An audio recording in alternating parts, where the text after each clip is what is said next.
नमस्कार विद्यार्थी मित्रांनो, 12वीसाठी करंट इलेक्ट्रिसिटी या नावाचा टॉपिक आपण सुरू केला. काय केलं आपण? सुरुवातीला 11वीच्या करंट इलेक्ट्रिसिटीमधले 2 असणारे जे लेक्चर्स आहेत ते 11वीसाठी वापरले. जेवढं शक्य आहे, जे CETला लागतं, जे नीटला लागतं, जे JEEला लागतं, अशा ज्या बेसिक कॉन्सेप्ट्स आहेत 11वीच्या, त्या सगळ्या पूर्ण करून घेतल्या, मुद्दामून घेतल्या. आणि मग काय झालं, 12वीचा जो करंट इलेक्ट्रिसिटी आहे त्याला आपण सुरुवात केली. कुठं सुरुवात केली आपण? बरोबर आहे, किर्चॉफ्स लॉजला 12वीचा करंट इलेक्ट्रिसिटी सुरू झाला. वेगळ्या पद्धतीनं आपण तो बघत चाललोय. मुळात खरं तर ज्याला कुणाला किर्चॉफ्स लॉज कळले त्याला यातला बराच भाग कळणार आहे, किंवा मल्टिपल चॉईस क्वेश्चन्स आपल्याला सुटू शकतात. आपण तर मल्टिपल चॉईस सेक्शन किंवा मल्टिपल MCQs आपण घेणार आहे, कारण आपल्याला ती गरज आहे. पण त्याच्या अगोदर मी तुम्हाला काय सांगितलंय, स्वतः जरा प्रयत्न करा. जर एखादा अडलं तर व्हॉट्सअपवर टाका, मी त्याचे उत्तर तुम्हाला पाठवून देतो. पण तुम्हाला ते करावं लागेल, याला पर्याय कुठला असूच शकत नाही. कारण हा जो टॉपिक आहे हा आपल्याला 11वी आणि 12वीच्या करंट इलेक्ट्रिसिटीचा, 11वीचं नाव त्याने 11वीच्या पुस्तकात बदललंय. नाव पूर्वी तेच होतं खरं तर, कंडक्शन थ्रू द कंडक्टर. म्हणजे इलेक्ट्रिक करंट कंडक्टरमधनं वाहत असताना त्याच्या करस्पॉन्डिंगच्या ज्या टर्म्स आहेत त्या सगळ्या आपण बघत गेलो आणि बघितल्यात. हे सगळं करताना ती आयडिया, तो कॉन्सेप्ट, ती बेसिक्स किंवा त्या सगळ्याला घेऊन आपण किर्चॉफ्स लॉजला सुरुवात केली. आणि तशी करत असताना मग आपण काय केलं, किर्चॉफ्स करंट लॉ आणि किर्चॉफ्स व्होल्टेज लॉ त्याची स्टेटमेंट्स बघितली. खरं तर एकाला म्हणतात कॉन्झर्वेशन ऑफ चार्ज, एकाला म्हणतात कॉन्झर्वेशन ऑफ एनर्जी. ही 2 आत्ताची नावं जी सांगितली ती नक्की लक्षात ठेवा, कारण त्याची गरज आहे आपल्याला. यात ज्यावेळेस आपण पहिल्यांदा विचार केला त्या ठिकाणी तिथं असणाऱ्या KCLचा किंवा किर्चॉफ्स करंट लॉचा आपलं वाक्य असं होतं, algebraic sum of an electric current at any junction point is equal to 0. ज्यांनी खरं तर काळजीपूर्वक त्या असणाऱ्या तिथल्या त्या लेक्चरला व्यवस्थित ऐकला असेल त्याला ते कळलंय. नुसतं ऐकलं नाही, त्याने बघितलंय, त्याने लिहून काढलंय, त्यानं परत मी ते एक एक्झाम्पल देऊन सांगितलं होतं. त्यामुळे किर्चॉफ्स करंट लॉवरचं आता काय जरी तुम्हाला विचारलं तर 100% सांगता आलं पाहिजे, कारण त्याच्यामध्ये साइन कन्व्हेन्शन पण महत्त्वाचं आहे. Electric current toward the junction are taken as a positive, electric current leaving away from the junction are taken as a negative. हे पॉझिटिव्ह कधी, निगेटिव्ह कधी, त्याचा वापर कधी करायचा, त्याचं उत्तर कसं काढायचं बघितलं आपण. ते मुळात त्याचं इम्प्लिमेंटेशन आजच्या आर्टिकलला करायचं आहे, हे तर आर्टिकल त्याच्यासारखंच महत्त्वाचं आहे. मग पुन्हा काय, ज्यावेळेस आपण त्या ठिकाणी तिथं असणाऱ्या किर्चॉफ्स व्होल्टेज लॉचा विचार केला त्यास आपल्याकडे मॅथमॅटिकल इक्वेशन तयार केलं होतं. आपण मुळात थोडं पुस्तकापासून थोडं वेगळं गेलो होतो आणि एका वेगळ्या पद्धतीनं आपण ते बघितलं होतं. आणि ते बघत असताना तिथं असणारं ते जे इक्वेशन आहे ते तयार झालं होतं, summation is equal to summation IR. याचं जे वाक्य आहे ते वाक्य पाठ करायचं आहे, पाठ केल्यानंतर लिहून काढायचं आहे, लिहिल्यानंतर परत येते का चेक करायचं आहे, कारण हे वाक्य अगोदरच्या वाक्यापेक्षा थोडंसं वेगळं आहे. Algebraic sum of the EMFs taken along any closed loop is equal to algebraic sum of the product of the current and resistance of each part of the circuit, असं असणारं ते वाक्य आहे. याच्यामध्ये जे साइन कन्व्हेन्शन्स आहेत, EMF आणि current, loop ट्रेसरच्या दिशेला जर करंट असतील तर त्यांना पॉझिटिव्ह चिन्ह द्या, आणि जे सेल EMF पाठवत असताना लूप ट्रेसरच्या दिशेला पाठवत असतील त्यांना पॉझिटिव्ह द्या, अदरवाईज निगेटिव्ह द्या. त्याची संकल्पना समजून घेतली, लूपचा अर्थ समजून घेतला, एका वेगळ्या पद्धतीनं तुम्हाला ते सगळं सांगितलं. आज काय करायचं आपल्याला, याच्यामध्ये असणारं एक वेगळं आर्टिकल आपण बघतोय. आर्टिकलचं नाव फळ्यावर काय लिहिलंय बघा मी, व्हिटस्टोन्स ब्रिज किंवा व्हिटस्टोन्स नेटवर्क.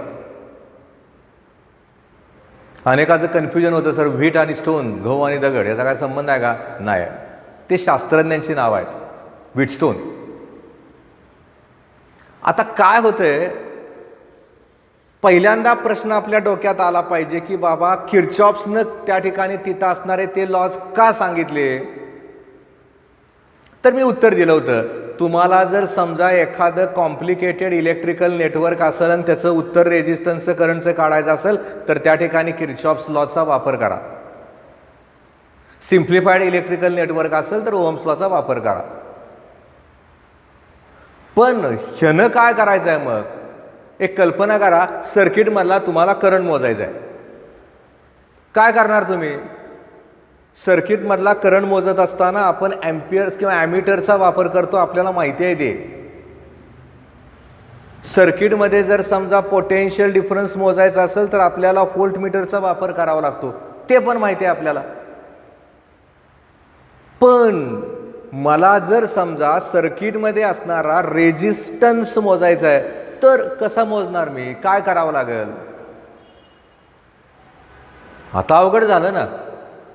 असा रेजिस्टन्स आपण आत्तापर्यंत 8वी 9वी 10वी 11वीला कधी मोजलाच नव्हता. तुम्ही जर बघितलं असेल, ज्यावेळेस एखादा इलेक्ट्रॉनिक रिपेअर करणारा जर एखादा किंवा माणूस असेल किंवा एखादी व्यक्ती असेल किंवा मेकॅनिक असेल, त्याच्याकडं अनेक होल्स असणारं पॉइंटर असणारं एक इन्स्ट्रुमेंट असतं, त्याला मल्टीमीटर म्हणतात. ते जे इन्स्ट्रुमेंट आहे त्याच्या साहाय्यानं करंट मोजता येतो, त्याच्या साहाय्यानं पोटेन्शियल डिफरन्स मोजता येतं, त्याच्या साहाय्यानं रेजिस्टन्स पण मोजता येतो. ही अलीकडची ॲडव्हान्टेजेस असणारी इन्स्ट्रुमेंट्स आहेत. पूर्वी मोजायचं कसं माहीतच नव्हतं ना लोकांना. मग त्याला काय करावं लागलं असतं, व्होल्ट मीटर लावा, करंट मीटर लावा, V = IR घ्या, R = V/I करा. इतकं सगळं करून सुद्धा उत्तर तेवढं ॲक्युरेट येण्याची गॅरंटी नव्हती. यासाठी व्हिटस्टोन्स नावाच्या शास्त्रज्ञांनी त्या ठिकाणी तिथं असणारं ते एक नेटवर्क तयार केलं आणि त्याचा वापर करून आपल्याला अननोन रेजिस्टन्सचं उत्तर कसं काढता येईल ते नक्की बघता येतं. तर पहिलं एक उत्तर लक्षात ठेवायचं आहे, अननोन रेजिस्टन्सचं उत्तर जर काढायचं असेल तर व्हिटस्टोन्स प्रिन्सिपल किंवा व्हिटस्टोन्स नेटवर्क किंवा व्हिटस्टोन्स ब्रिज.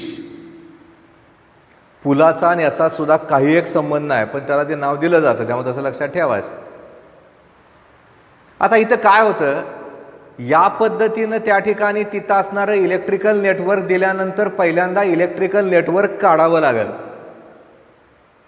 इलेक्ट्रिकल नेटवर्क काढल्याशिवाय आपल्याला त्या ठिकाणी तिथं असणारा त्याचं उत्तर काढता येणार नाही.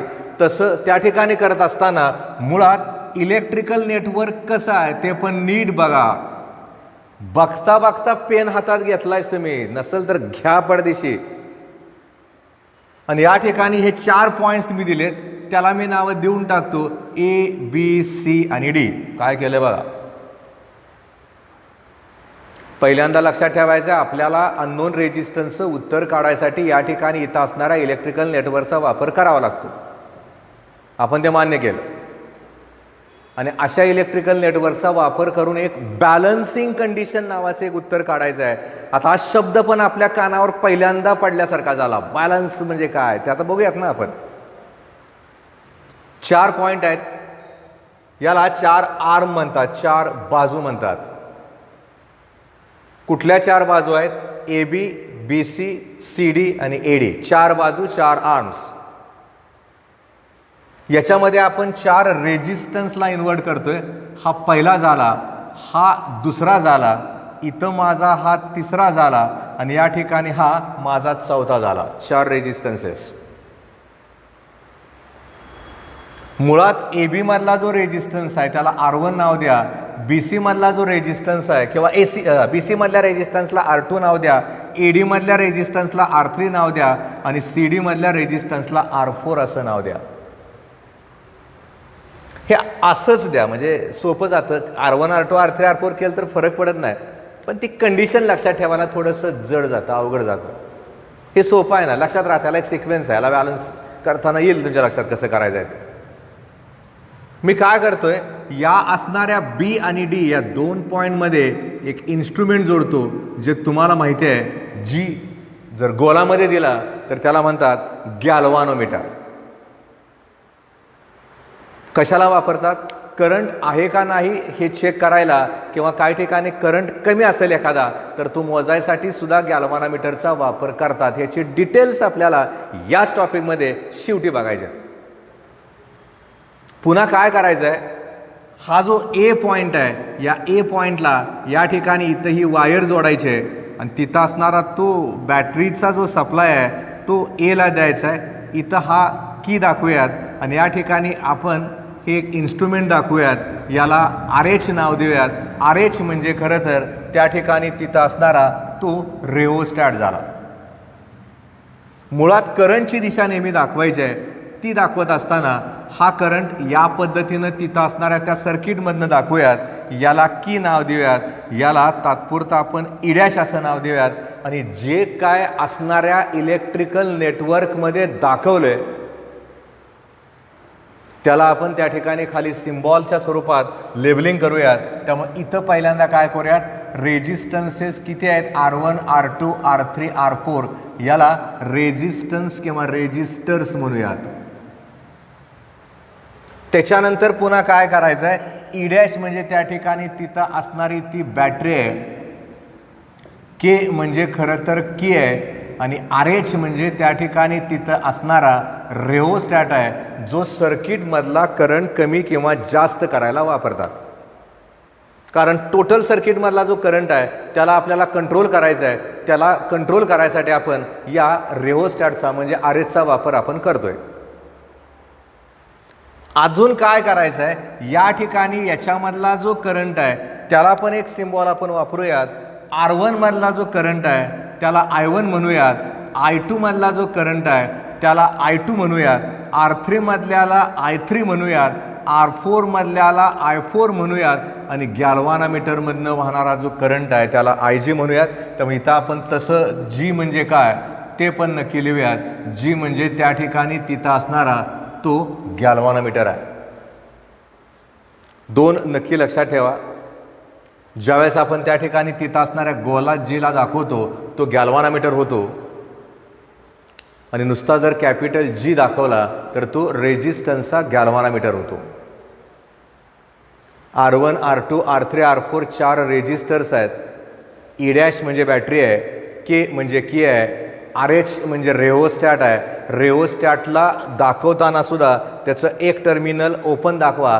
तुम्ही रेओस्टॅट वापरला आहे, रेओस्टॅटला 3 टर्मिनल असतात, त्यातलं एक ओपन असतं आणि 2 कनेक्टेड असतात. रेओस्टॅटचं दुसरं नाव आहे व्हेरिएबल रेजिस्टन्स. याच्या सहाय्यानं सर्किटमध्ये जो करंट आहे त्याला आपण लिमिट करू शकतो, त्याला आपण कंट्रोल करू शकतो. त्यामुळे सर्किटमधला करंट कमी जास्त करायला या रेओस्टॅटचा वापर केला जातो, हे नक्की लक्षात ठेवा.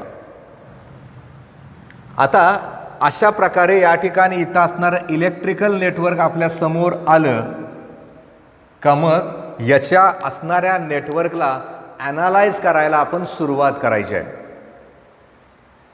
कारण हे जे इलेक्ट्रिकल नेटवर्क आहे ते इलेक्ट्रिकल नेटवर्क आपल्याला अनेक प्रश्नांची उत्तरं देणार आहे. कसं ते सुद्धा बघा. मुळात मी जर तुम्हाला विचारलं हा इलेक्ट्रिकल नेटवर्क जो आहे याच्यामध्ये जंक्शनचे पॉईंट किती आहेत ते मला सांगा. तुम्ही बघणार सर्किटकडं, मग सांगणार 1 आहे, 2 आहे, 3 आहे, 4 आहे. करेक्ट आहे, मी तुमचं उत्तर ॲक्सेप्ट करणार. जंक्शनचे पॉईंट 4 आहेत. कारण जंक्शन म्हणजे काय ते आपण अगोदरच्या लेक्चरमध्ये म्हणजेच सर्किट करंट इलेक्ट्रिसिटीच्या 3ऱ्या भागात आपण बघितलंय. आता प्रश्न मी तुम्हाला असा विचारणार की बाबा सांग या सर्किटमध्ये क्लोज्ड लूप किती आहेत. आणि हा प्रश्न एकदा विचारला गेला होता आणि असा प्रश्न समोर आला का आपली धावपळ सुरू होते. सगळी टॉपची जी मुलं आहेत ती मुलं मला सांगत राहतात की सर हा एक आहे, हा एक आहे आणि हा एक आहे. म्हणजे कसे सांगतात बघा, ABDA BCDB ABCDA 3च लूप आहेत. त्यांचं म्हणणं असं असतं. आणि आपण ज्यावेळेस त्या ठिकाणी तिथं असणारं मल्टिपल चॉईस क्वेश्चनमधले ऑप्शनमध्ये बघतो त्यात 3 असतं, 4 असतं, 7 असतं आणि 8 असतं. आता जमलिंग्स आलं होतं की आता यातलं उत्तर बरोबर कुठलं. आपण असं बघतो 3 म्हणतो, 3ला क्लिक किंवा गोल करतो, खुश बरं वाटतंय 3 उत्तर बरोबर आहे माझं, आणि 3 उत्तर बरोबर नसतं. ते का नसतं 3 उत्तर बरोबर? मग लूप किती आहेत नीट बघा. आता मी तुम्हाला दाखवतोय कारण हा यातला वेगळा भाग झाला. रेग्युलरच्या ट्रॅकमध्ये कोण सांगत नाही, पण मी तुम्हाला पहिल्यांदा CET मधलं काय भाग सांगत चाललोय आणि तसा तो सांगताना लक्षात ठेवायचा आहे. पहिल्यांदा विचार करा, इथं मी दाखवतोय ती लूप आहे, म्हणजे मी इथं फळ्यावर तशा प्रकारच्या तिथं असणाऱ्या त्या लूप्स दाखवतो सिम्बॉलिकली. पहिली लूप आहे ती माझी अशी झाली ABDA. याला आकडा 1 देऊयात. त्याच्यानंतर बघा BCDB, ही तुम्ही जे सांगितलं तुमच्या डोक्यात जे होतं ते सगळ्या त्या तर आहेतच लूप, त्यात काय विषय नाही. आणि त्याच्यानंतर तिसरी जी लूप आहे ती मी इथं दाखवतो, त्या ठिकाणी तिथं असणारी ती जी लूप आहे ही लूप झाली ABCDA. 1 अशी झाली, 2 झाल्या, 3 झाल्या. आता 4थी 5वी 6वी काय आहेत का बघूयात आपण, कारण ते फार महत्त्वाचं आहे. आता विचार असा करूयात, या ठिकाणी इथं असणाऱ्या लूपचा विचार करताना आता बघा, मी इथनं जर सुरुवात केली, असं बॅटरीला घेऊन असं गेलो, वर गेलो, पुन्हा इकडं आलो, पुन्हा माघारी आलो का अजून एक लूप तयार होईल. त्याचा इथं मी तुम्हाला सिम्बॉलिक रिप्रेझेंटेशन करतो. ही जी लूप आहे ती माझी 4 नंबरची झाली. आपल्या डोक्यात सुद्धा येत नाही. अशी सुरुवात केली आपण, असं वर गेलो, इथं गेलो, परत असं माघारी आलो, ही एक लूप झाली. त्याच्यानंतर अजून एका लूपचा विचार करायचा झाला तर या पद्धतीनं त्या ठिकाणी तिथं असणारी ती एक लूप होईल. म्हणजे ती जी लूप आहे ती माझी आता 5 नंबरची झाली. कशी झाली तर या ठिकाणी असं गेलो, असं फिरलो मी आणि असं आलो, ही एक लूप झाली. ही झाली 5वी लूप. पहिली लूप ही, दुसरी लूप ही, तिसरी लूप ही, 4थी लूप ही आणि 5वी लूप ही. उत्तर तर 7 आहे. मग 6 आणि 7 लूप लगी कळत नाही त्या कशा त्या बघा. मी जर समजा आता असं चालायला सुरुवात केली, इथंपर्यंत गेलो, असं वर गेलो, पण मधनंच असं खाली येऊन जर असं माघारी आलो तर ही एक माझी लूप तयार होईल. याचा अर्थ असा झाला, इथं असं वर गेलो, पुन्हा असं आलो, पुन्हा असं आलो, पुन्हा असं माघारी आलो, ही त्या ठिकाणी झाली नंबर 6ची. कसं गेलो बघा, असं गेलो, असं वर आलो, असं घेऊन असं आलो. आता एखाद्याला टेक्निकली जरा विचार करायचा आहे सर, मग अजून एक लूप आम्हाला कळली. कशी कळली तर असं जात असताना असं जाऊन असं पण जाता येईल ना. म्हणजे आता त्या ठिकाणी जर समजा आपण असं जाऊन या पद्धतीनं माघारी आलो तर ही झाली नंबर 7ची लूप.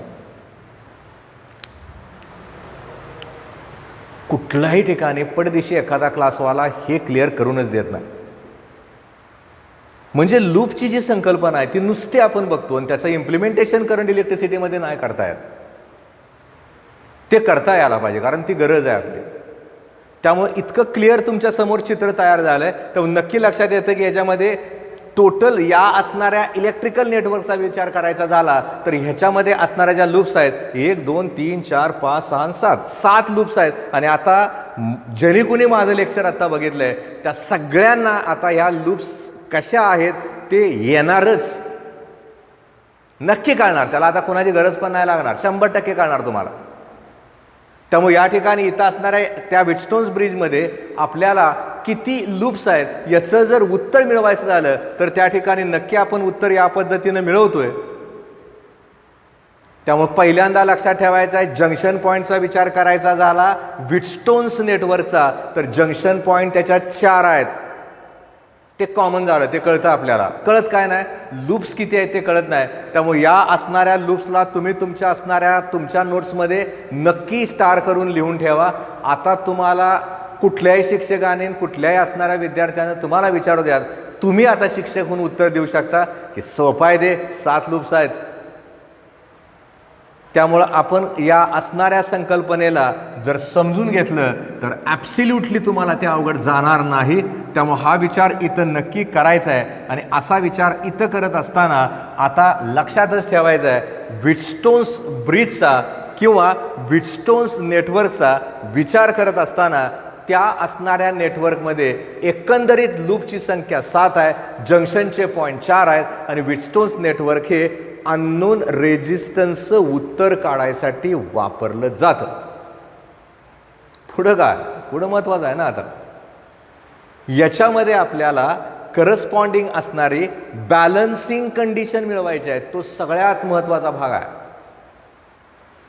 जोपर्यंत आपण त्या ठिकाणी तिथं असणाऱ्या इलेक्ट्रिकल नेटवर्कमध्ये बॅलन्स्ड कंडिशन काढत नाही तोपर्यंत आपल्याला कॉम्प्लिकेटेड इलेक्ट्रिकल नेटवर्कला ॲनालाइज करता येत नाही. आपण तशा प्रकारे त्या ठिकाणी तिथं असणारी कॉम्प्लिकेटेड इलेक्ट्रिकल नेटवर्क बघणार आहे. एकदा का डोक्यात ती बसली तर आपण इतकं ॲटलीस्ट पुढे जाऊ शकणार आहे. आता ह्यात पण अडचण कशी असते, मी एक सोडवून देतो आणि दुसरं सोडवायला सांगतो, पण माझ्यासमोरच तुम्ही आत्ता नुसतं नाही, तुम्ही व्हर्च्युअल आहे ना, त्यामुळे ते मला इथं सोडवून देणार आहे. मी दिल्यानंतर त्या सगळ्या इलेक्ट्रिकल नेटवर्कला तुमच्या वहीमध्ये नक्की काढून ठेवा. उत्तरं मी पुन्हा बघणार आहे. डिसेंबरमध्ये 100% शाळा सुरू होतील. आता बहुतेक त्या दिशेनं वाटचाल सुरू झाले. आकडे पण जरा कमी व्हायला लागलेत कोरोना पॉझिटिव्हचे, त्यामुळं शक्यता आहे म्हणजे दिवाळीनंतर तुमच्या कॉलेज किंवा शाळा सुरू होतील. पण त्यांनी काय केले, अगोदरचं ऑनलाईनचं गृहीत धरणार आहे. त्यामुळे आता आपण जे शिकतोय ते शिकवणार नाहीत पुन्हा जास्ती क्लिअर कट. कोण देत नाही मला माहिती आहे. आता काय करायचं आपल्याला, या असणाऱ्या 2 लूपला म्हणजे या असणाऱ्या इलेक्ट्रिकल नेटवर्कमधल्या 2 लूपला KVL ॲप्लाय करायचा. म्हणून मी इथं काय लिहितो, या ठिकाणी लिहित असताना ॲप्लाइंग KVL टू द लूप. कुठल्या लूपला मला वापरायचं आहे, A, B, D आणि A, B, D आणि A. मग चालू करायचं आपल्या पद्धतीनुसार. पहिल्यांदा A कडनं B कडे जायचं. A कडून B कडे जाताना कुठला रेजिस्टन्स आपल्याला भेटतोय, करेक्ट आहे R1. त्यातला करंट किती आहे, I1. रेजिस्टन्स R1 आहे, त्यातला करंट I1 आहे. लूप ट्रेसडच्या दिशेला आहे का उलट्या दिशेला आहे, लूप ट्रेसडच्या दिशेला आहे. पॉझिटिव्ह का निगेटिव्ह, पॉझिटिव्ह. म्हणजे मला पहिली टर्म इथे मिळाली, काय मिळाली, I1 R1. मान्य आहे. पुन्हा B कडनं D कडे जायचं आहे. B कडून D कडे जाताना आपल्याला गॅल्व्हानोमीटर दिसतोय तिथं. गॅल्व्हानोमीटरचा रेजिस्टन्स कुठला आहे, G. त्यातला करंट किती आहे, IG. मग करंटला रेजिस्टन्स आपल्याला गुणायचा आहे. B कडनं D कडे जाताना आपल्याला त्या ठिकाणी चिन्ह कुठलं द्यावं लागेल, पॉझिटिव्ह. म्हणजे तिथं लिहित असताना IG इंटू G करावं लागेल. B कडनं D कडे जाताना IG इंटू G, करेक्ट आहे. AB झालं, BD झालं.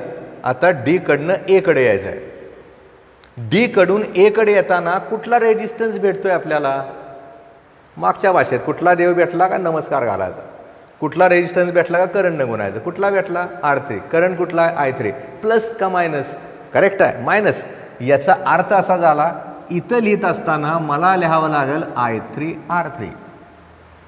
आता कुठले रेजिस्टन्स लूपमध्ये राहिलेत का, नाही राहिले. इज इक्वल टू, इथं मात्र बरेच जण कन्फ्यूज होतात. कारण असं आल्यानंतर या ठिकाणी या लूपमध्ये या बॅटरीला ओढायचा प्रयत्न केला जातो. कारण आपलं इज इक्वल टू आहे ना. आपण काय लक्षात ठेवायचं, अरे बॅटरी असू नाही तर नसू, असली तर ज्ञान, नसली तर त्याला बाहेर ना आणू नका. मी काय सांगितलंय, प्रदक्षिणा मार्गाचं उदाहरण दिलं होतं. मधनच कुठं घुसायचं नाही, आपला मार्ग बदलायचाच नाही. हाय का बॅटरी, नाही, नसेल तर द्या ना 0. नका ना त्याचा विचार करू. आणि या ठिकाणी इथं असणारं जे इलेक्ट्रिकल नेटवर्क आहे, या इलेक्ट्रिकल नेटवर्कला आता आपल्याला लक्षात ठेवायचं आहे, याला बॅलन्स करायसाठी काय केलं जातं, यातले जे रेजिस्टन्सेस आहेत, कुठले कुठले रेजिस्टन्स आहेत, R1, R2, R3 आणि R4, यांना असं ॲडजस्ट केलं जातं की त्या असणाऱ्या गॅल्व्हानोमीटरमधला जो करंट आहे त्याला 0 केलं जातं. नीट लक्षात ठेवा. रेजिस्टन्सेस R1, R2, R3 and R4 are so adjusted that current flowing through the galvanometer is 0. गॅल्व्हानोमीटर मधला जो करंट आहे त्याला 0 करा. याचा अर्थ असा झाला, IG ची किंमत आहे ती 0 करायची आपल्याला. ती जर 0 केली तर मग आपल्याकडचं जे इक्वेशन आहे ते काय झालं, I1R1 plus I3R3 is equal to 0. याचा अर्थ असा झाला I1R1 is equal to I3R3 आलं. या इक्वेशनला आपण इक्वेशन नंबर 1 देऊयात. लक्षात ठेवायचं आहे, गॅल्व्हॅनोमीटरमधनं वाहणारा करंट 0 करणं याला ब्रिज बॅलन्स करणं असं म्हणतात. कशामुळे शक्य आहे ते, R1 R2 R3 R4 या असणाऱ्या रेजिस्टन्सला ॲडजस्ट केलं जातं. ते ॲडजस्ट करताना काय करायचं आहे, बीचं पोटेन्शियल डीच्या पोटेन्शियलच्या बरोबर करायचं. व्हीबीचं पोटेन्शियल व्हीडीच्या पोटेन्शियलचा बरोबर झालं तर पोटेन्शियल डिफरन्स किती झाला, 0 झाला. पोटेन्शियल डिफरन्स जर 0 झाला तर करस्पॉन्डिंग करंट काय झाला, 0 झाला. त्यामुळे त्या ठिकाणी तिथं असणारा तो जो ब्रिज आहे तो बॅलन्स झाला आणि बॅलन्स ब्रिजमध्ये त्या ठिकाणी तिथं असणारा तो जो करंट आहे त्याला 0 केलं. त्यामुळे एक इक्वेशन आपल्याला मिळालं, I1R1 is equal to I3R3. त्याला इक्वेशन नंबर 1 देऊयात. आता काय करायचं आहे, याच्यातली जी दुसरी लूप आहे म्हणजे परत एकदा आपल्याला इथं असं लिहावं लागेल, applying KVL to the loop. आताची लूप कुठली घेऊयात, BDCB घेऊयात. BDCB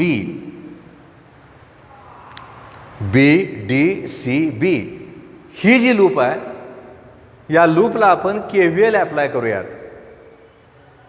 म्हणजे काय होईल, आता बी कडनं डी कडे जाऊयात. पहिल्यांदा बी कडनं डी कडे जाताना करंट कुठला आहे, IG. रेजिस्टन्स कुठला आहे, गॅल्व्हॅनोमीटरचा G. करंटला रेजिस्टन्सनं गुणावं लागेल म्हणजे याचा अर्थ इथं काय आलं, IG इंटू G. करेक्ट आहे. बी पासून डी कडे जाताना तुम्ही उलट सुलट कसे वापरा, उत्तर नाही चुकत. त्याच्यानंतर डी कडनं सी कडे जाताना करंट कुठला आहे, I4. रेजिस्टन्स कुठला आहे, R4. इन द डायरेक्शन आहे का अपोजिट डायरेक्शन आहे, इन द डायरेक्शन आहे. चिन्ह कुठलं, पॉझिटिव्ह का निगेटिव्ह, पॉझिटिव्ह. त्यामुळे इथं लिहून टाकूयात I4R4 डी कडनं सी कडे जाताना. पण सी कडनं बी कडे जाताना करंट कुठला आहे, I2. रेजिस्टन्स कुठला आहे, R2. इन द डायरेक्शन आहे का अपोजिट आहे, अपोजिट आहे. चिन्ह कुठलं द्यावं लागेल, करेक्ट आहे, निगेटिव्ह द्यावं लागेल. त्यामुळे इथं लिहित असताना मला आता ते I2R2 लिहावं लागेल. या पण लूपमध्ये कुठलाही EMFचा सोर्स नाही, त्यामुळे इज इक्वल टू लिहित असताना 0 लिहून टाकूयात. आपण ऑलरेडी काय केलंय, त्या ठिकाणी तिथं असणारा तो जो ब्रिज आहे त्याला बॅलन्स केलंय. असणारा जो ब्रिज आहे त्याला बॅलन्स केलंय आपण. IG into G plus I4R4 minus I2R3 आलं इज इक्वल टू त्या ठिकाणी 0 आलं. म्हणजे IG ची किंमत आता 0च घ्यायची आहे कारण ब्रिजला बॅलन्स केलंय आपण. त्यामुळे या ठिकाणी जर इक्वेशनचा विचार केला तर I4R4 is equal to I2R3 आलं आणि याला या ठिकाणी आपण लिहून टाकूयात. आणि असं लिहित असताना सॉरी I2R2 आहेत.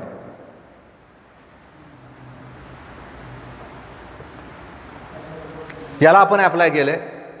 IG इंटू G झालं, I4 इंटू R4 झालं आणि इथं I2 इंटू R2 झालं. त्यामुळं I4R4 is equal to I2R2 झालं. ठीक आहे. याला आपण इक्वेशन नंबर 2 देऊयात. लिहून घेत असाल तर पटदिशी लिहून घ्यायचं. आपण कुठल्या मेथडनं चाललोय बघा, कारण पुस्तकातल्या मेथडनं आपण नाही जात, सोप्या मेथडनं आपण चाललोय. आणि सोप्या मेथडनं जात असताना 2 इक्वेशन मिळाली. इथं 1 नंबरचं इक्वेशन एक मिळालं, 2 नंबरचं इक्वेशन मिळालं.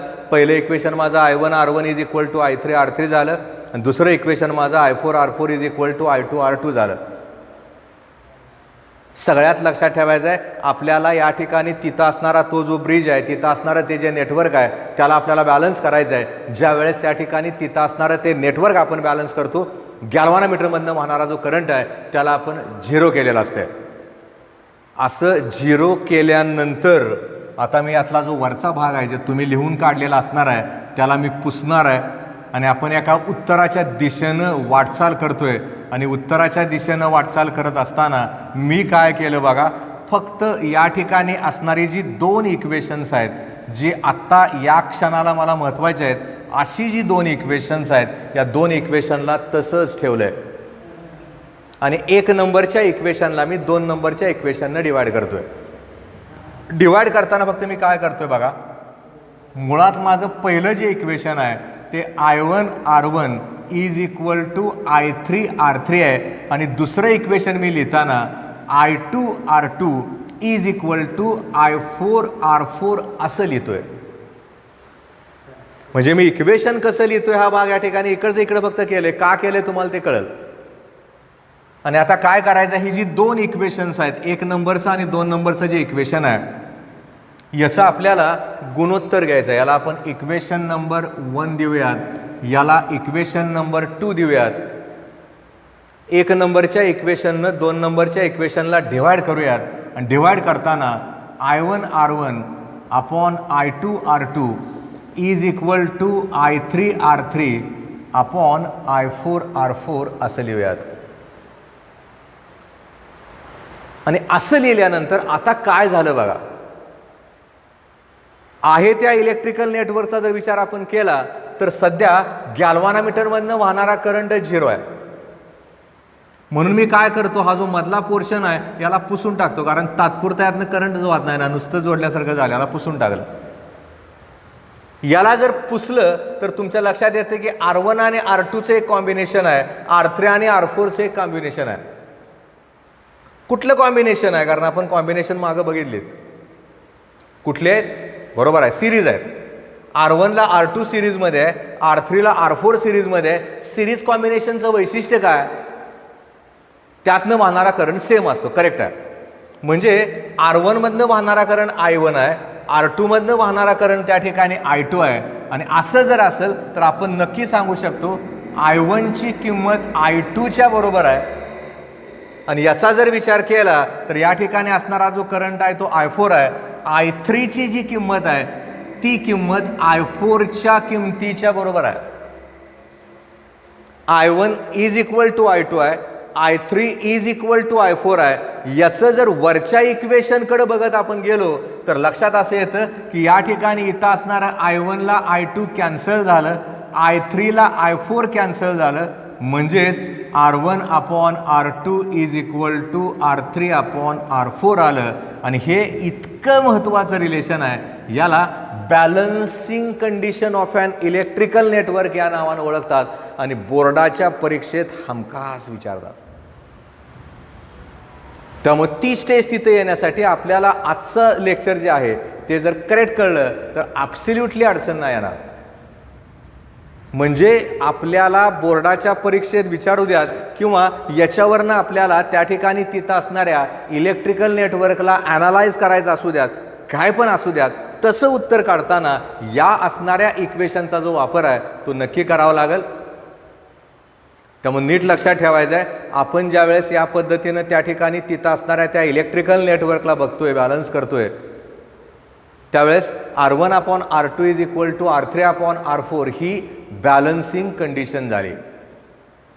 म्हणजे व्हिटस्टोन्स नेटवर्कची बॅलन्सिंग कंडिशन विचारल्यानंतर आपल्याला या उत्तराला यावं लागेल. आणि इतकं सोपं आहे. इलेक्ट्रिकल नेटवर्क तर तुम्हाला आता जमतंयच, ते जमलेलंच आहे. त्यामुळं या असणाऱ्या इलेक्ट्रिकल नेटवर्कला जरा प्रॅक्टिस करा, सोपं आहे. वयोवर एकदा काढा, तुम्हाला त्या ठिकाणी काढता येईल. याच्यावरनं अनेक इलेक्ट्रिकल नेटवर्क्स आहेत, त्यांना ॲनालाइज कसं करायचं, त्याची उत्तरं कसे काढायची हे आपण याच्यानंतरच्या लेक्चरमध्ये बघतोय. आज या असणाऱ्या महत्त्वाच्या आर्टिकलसाठी आपण इथंच थांबतोय. त्यामुळे अभ्यास करणार आहात तुम्ही, केलाय, सुरुवात नक्की करताय. आज मात्र इथं थांबतोय. उद्याच्या लेक्चरला परत यातलं सगळ्यात महत्त्वाचं आहे, उद्या नीट किंवा CET ओरिएंटेड इलेक्ट्रिकल नेटवर्क बघतोय आपण, पुस्तकात नाही, ते आपण वेगळंच बघायचं आर्टिकल. त्यामुळे नक्की आपण याच्यानंतरच्या लेक्चरला भेटतोय. धन्यवाद.